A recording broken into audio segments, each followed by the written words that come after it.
What's up guys? So in this video we're going to be talking about crosshairs, and specifically in Valorant. So they very much are customizable in this game, which is a good thing.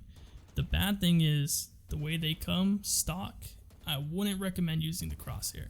I'm not sure if they were trying to, in a sense, build something kind of fresh and unique as a crosshair.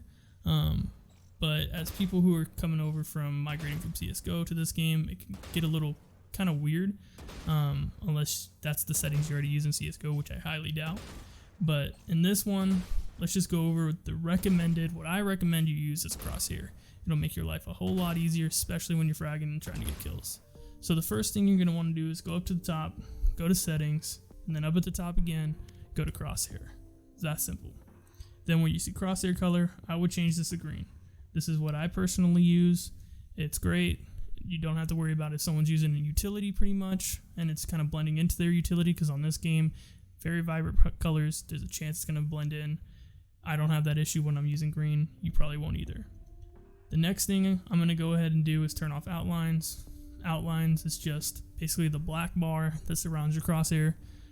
You can leave this on, it's optional. I just don't like it. Good thing about it is if there is utility that's kind of blending in with your crosshair, that outline will help basically break it up from your crosshair and the utility.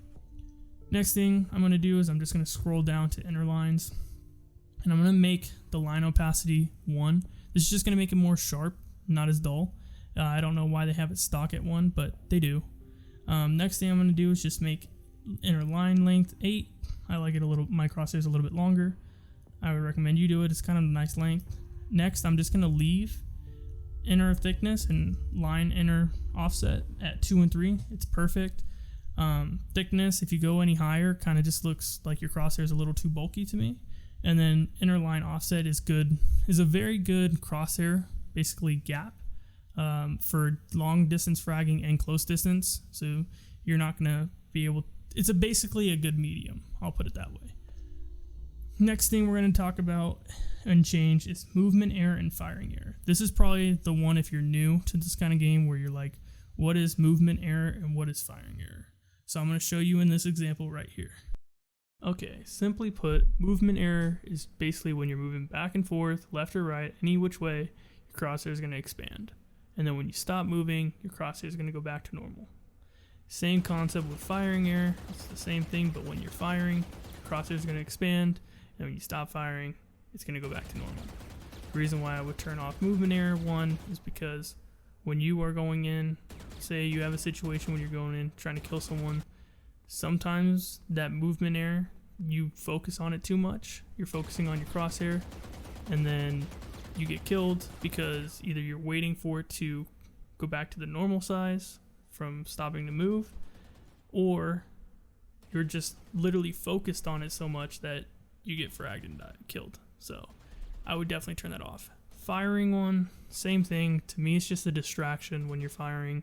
You know what the recoil is. If you don't, you probably should go practice up, but there's no real need to have it. It's just a distraction in the game.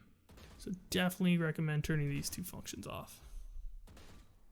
Okay, and finally the last setting is just in outer lines. Just turn the opacity to 0. All outer lines is basically a crosshair on top of your crosshair. It's unnecessary to me. You don't need it. Go ahead and turn this off, and that's going to conclude your settings. It's very simple. What I recommend, you'll do great. The last thing I recommend you do, go into firing range, play a couple rounds, do one round where you can shoot all the targets, all 30 or 29, try and get up there in that ballpark while standing still, and then also do it again while strafing side to side, just so you can get used to the crosshair before you hop into multiplayer, and basically wreck some kids. I was going to say another word, but basically moral of the story, wreck some kids. Anyways, it's going to do it all for this video. Hope you enjoyed. If you did, subscribe, leave a like, comment. I'm new, so if you want to leave a suggestion for future videos, always appreciated. And I'll see you guys in the next video. Later.